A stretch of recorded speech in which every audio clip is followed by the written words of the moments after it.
Hello et bienvenue dans cette nouvelle vidéo. Alors aujourd'hui, on va calculer t tel que 2 puissance t égale à 5t et calculer x tel que x log en base b de x soit égal à a. Alors je rappelle toujours, j'ai précisé que j'allais travailler sur plusieurs vidéos avec la fonction de Lambert. Alors c'est ce qu'on va faire aujourd'hui. Donc pour débuter, on va prendre la première équation qui est 2 puissance t égale à 5t. Alors, pour résoudre cette équation, je dis on utilise Lambert. Et Lambert, c'est une fonction qui dit que W de A exponentielle de A est tout simplement égal à A. Alors, pour faire le dessin, c'est que cette fonction, en fait, admet deux branches. Et si on fait le dessin, c'est une fonction qui est définie un peu comme ceci là. On peut dire qu'on a moins 1 sur E, là. Et on est là à 0. Donc, la fonction, c'est quelque chose. On peut juste mettre plus proche là.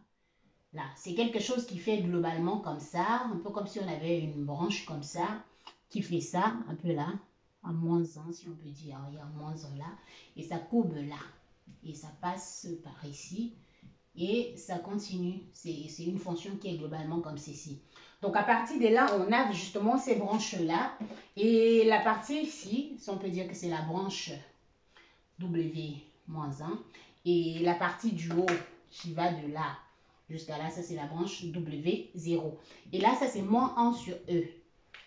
Donc en gros, si vous êtes dans cet endroit, si vous êtes là, vous voyez qu'on a deux valeurs. On a la valeur, si vous êtes ici, donc pour un X qui appartient dans l'intervalle, on peut dire ouvert, pardon, moins 1 sur E et 0. Là, on a vraiment deux valeurs. Et là, on aura W0 dx et W-1 dx. Mais si vous êtes plutôt de là à là, on n'aura que W0.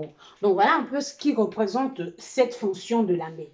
Donc pour la solution de ce qu'on a ici, je vais appliquer ln parce que je veux me retrouver avec une forme de cette façon. Donc j'applique ln et ça me fait ln de 2 puissance t égale à 5, pardon, égale à ln de 5t. Ça fait ln de 5t. Alors, le ln qui est là, c'est le produit de a fois b. Donc, ici, ça me fait t ln de 2 égale à ln de 5 plus ln de t. Alors, j'applique exponentielle. Alors, déjà, vous pouvez observer, si j'applique exponentielle, ça fait exponentielle de t ln de 2 égale à exponentielle de ln de 5 multiplié par exponentielle de ln de t. Alors, ceci me donne t et ceci me donne 5. Donc, j'aurai exactement le truc qu'on avait. Mais là, t ln de 2 égale à 5t. Pour continuer dans ma résolution, je vais renvoyer ce terme de l'autre côté, renvoyer ça de ce côté. Donc, j'aurai 1 divisé par 5 égale à t. Comme je le renvoie là, ça devient exponentielle de moins t ln de 2. Alors, pour continuer cette résolution, ce que je fais, vous vous rappelez dans la formule, j'ai dit a exponentielle de a égale à a. Alors, ce que je dois faire, c'est de pouvoir avoir a et exponentielle de a. Je peux considérer que j'ai mon a là, et alors je dois multiplier par mon ln de 2 là pour avoir le terme. Donc, en multipliant, j'aurai tout simplement moins ln de 2 divisé par 5 égale a, moins t ln de 2 exponentielle de moins t ln de 2, bravo, on vient de retrouver la forme de a exponentielle de a. La chose à faire, c'est d'appliquer W maintenant. Juste l'effacer là. Là que j'applique W, je peux remplacer celui. J'aurai W de ceci, moins T ln de 2 exponentielle de moins T ln de 2 égale à W de moins ln de 2 divisé par 5. Alors, on y est proche, j'ai A, j'ai exponentielle de A, ça me fait tout simplement T ln de 2 égale W de moins ln de 2 divisé par 5. Et si je continue ma résolution, ça veut tout simplement dire que T est égal à moins 1 divisé par ln de 2, là, W de moins ln de 2 divisé par 2. Maintenant, qu'est-ce qui nous manque? Pardon, pas moins T. Oui, voilà, donc voilà ce qu'on retrouve. Pour continuer, qu'est-ce qu'on va faire maintenant? Je vous ai dit, ce ln, ce w qu'on a là, on ne connaît pas. Alors, pour savoir si on a deux valeurs ou une seule valeur, on n'a qu'à regarder la valeur, parce que ça c'est ln de 2 divisé par 5. Alors, cette valeur de moins ln de 2 divisé par 5, est-ce que c'est situé là? C'est inférieur à 0, oui, mais est-ce que c'est supérieur à moins 1 sur E? Ça également, c'est vrai. Donc, cette valeur, ça produit deux valeurs. Donc, je vais avoir un T0 et un T qui est associé à T en 10 moins 1. Donc, je vais tout simplement noter là. Là, donc comme j'ai dit, notre valeur est située dans cet intervalle. Donc, j'ai deux valeurs. Donc, j'ai tout simplement T0 qui sera moins 1 divisé par ln de 2. W0 de moins ln de 2 divisé par 5. Et à côté, j'aurai T1 qui est égal à moins ln de 2, pardon, moins 1 divisé par ln de 2 fois W de moins 1 de moins ln de 2 divisé par 5. Et ceci, comme je l'ai dit, ce sont des valeurs numériques. Là, c'est la formule analytique. Et je rappelle toujours, lorsque vous avez 1 sur E, ça reste également une valeur qui peut être numérique parce que vous ne connaissez pas la valeur exacte de E. Vous connaissez une valeur approchée de E. Donc, pour calculer ces valeurs, on peut utiliser MATLAB pour tous les autres trucs. Mais ce sont des valeurs qui se calculent de façon analytique, si on peut dire ça comme ça. Donc, pour passer dans le deuxième exemple, je vais très vite passer là.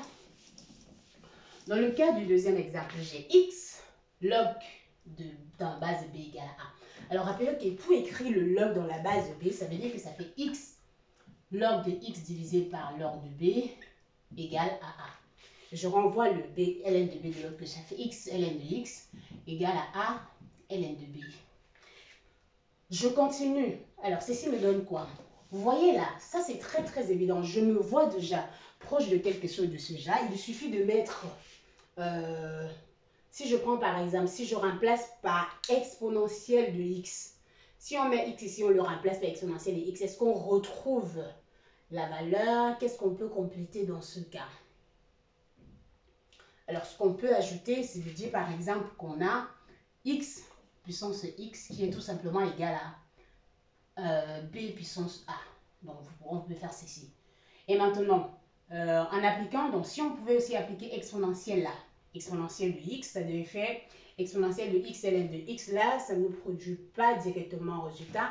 On peut, oui, ça aussi, on peut le voir très très rapidement. Là, si on le regarde directement, on dirait ensemble, là, parce que la résolution, ce n'est pas les choses que je prends directement, la solution, mais on le fait progressivement. Donc ici, vous voyez que x, je mets ln de x en première position, et x est encore exponentielle de ln de x, ce qui est égal à a ln de b. Alors, x exponentielle ln de x, c'est déjà ça. Et j'applique w de ln de x exponentielle de ln de x égale w de a ln de b. En continuant le calcul, je retrouve tout simplement là, ça me fait ln de x égale à w de a ln de b. Et ça veut dire que x est tout simplement exponentielle w de a ln de b. Voilà. Mais, comme on le dit, hein, le ln est normal, même si depuis le départ, je ne le dis pas, quand je mets le log de b, il faut déjà dire que b est strictement supérieur à 0. Donc, c'est bien évidemment le cas où, si vous calculez également ln de b et que vous retrouvez que la valeur est là, on aura deux valeurs de x. Donc, si on arrive à trouver que a ln de b est situé entre moins 1 sur e et 0, bah... c'est aussi facile, on va pouvoir calculer. Donc, si B, par exemple, est inférieur à 1 et tout ça, on aura quelque chose de négatif. Mais sinon, ça reste quelque chose de positif et on aura une seule valeur qui est W0. Donc, voilà, c'est tout ce qu'il y avait à faire dans cette vidéo. On se retrouve pour une prochaine vidéo pour les fonctions de Lambert. N'hésitez pas à me dire ce que vous avez appris de nouveau en commentaire et à très bientôt.